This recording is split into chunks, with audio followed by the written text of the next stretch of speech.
Elvis Presley played a rather eclectic collection of guitars throughout his career.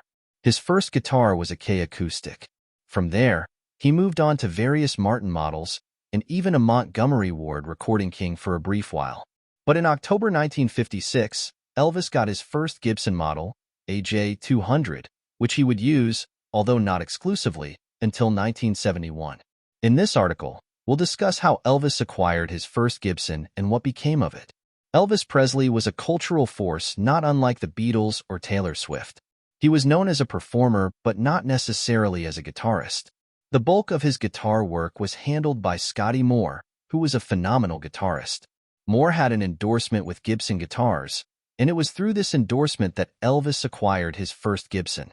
The guitar came from Houck Piano Co, but was actually invoiced to Moore. Elvis's manager, Colonel Parker, did not allow him to take on a guitar endorsement with Gibson, or any company, for that matter. So Moore had to get the guitar and give it to Elvis. It was first seen on stage with Elvis on October 11, 1956, at the Cotton Bowl, and was used for the next 14 years or so on stage and in the studio. It is somewhat debated whether or not Elvis played guitar on his recordings, at least in his later years with RCA, but the Gibson J200 became the guitar most closely associated with the King, even if as an ever-present prop.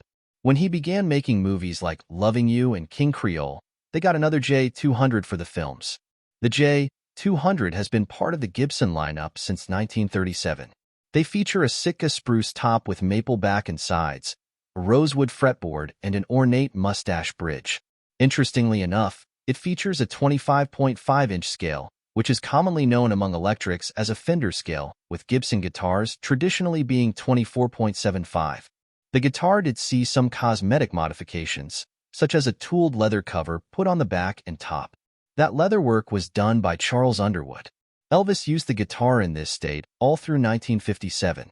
In early 1958, he joined the Army and remained there until he left active duty in 1960. At that time, his J200 was sent in to be refinished and refurbished as it had taken quite a beating on stage with Elvis on the road. So, Scotty Moore replaced it with another J200 from the same store where he got the first one. This was a new 1960 model. Meanwhile, Moore sent the original 1956 J200 to Gibson to be refinished, albeit with some special modifications, including having Elvis Presley inlaid on the neck with stars on either side and a custom pickguard. It remained in this configuration until it was last seen on stage in 1971.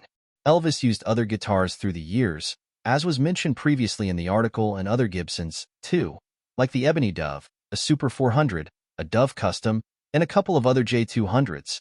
The original 1956 J200, Elvis's first Gibson, still resides alongside the custom-toothed leather it once bore in the collection at Graceland. Please subscribe, like, and hit the notification button for more videos.